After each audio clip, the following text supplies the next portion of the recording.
আসসালামু আলাইকুম and welcome to 2 minutes data. আপনি একজন স্টুডেন্ট অথবা একজন বিজনেসম্যান হিসাবে এরকম চার্ট কিন্তু অনেক দেখছেন, বাট এর মধ্যে থাকা ইনফরমেশনগুলো কি কখনো এক্সপ্লোর করার চেষ্টা করছেন? হয়তো বা করছেন অথবা বিভিন্ন ঝামেলার কারণে করেন নাই।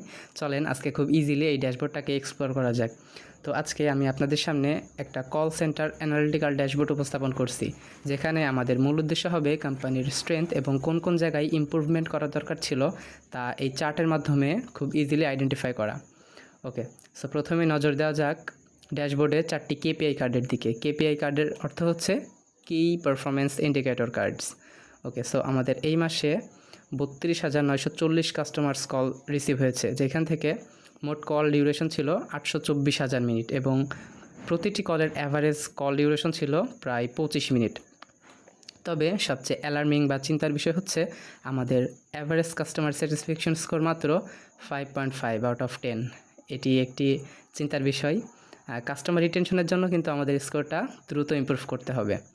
এখন আসা যাক রুট কজ অ্যান্ড কাস্টমার স্টেটমেন্টসের দিকে।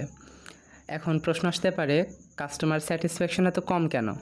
নিচের চার্টগুলো লক্ষ্য করলে এর স্পষ্ট উদাহরণ কিন্তু আপনারা পাবেন।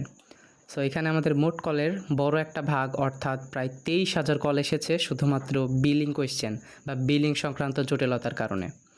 আর ঠিক এই কারণেই কাস্টমারদের মধ্যে দেখবেন যে নেগেটিভ স্টেটমেন্টটা সবথেকে বেশি দেখা গেছে, যার সংখ্যা ছিল এখানে দেখা যাচ্ছে 11,100। অর্থাৎ আমাদের বিলিং প্রসেসকে এখনই রিডিজাইন করা আবশ্যক।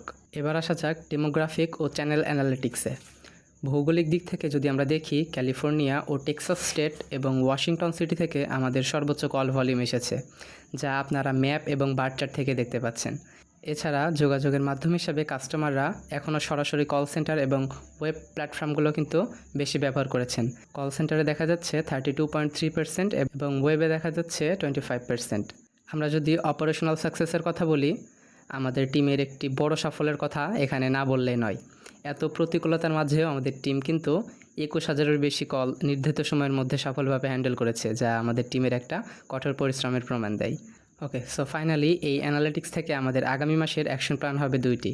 আপনারা যদি জানেন তাহলে অবশ্যই ভিডিওটা পজ করে এখনই কমেন্ট করুন, তারপরে আপনাদের মতামতের সাথে এটা অবশ্যই মিল করে নেবেন। না জানলে দেখতে থাকুন।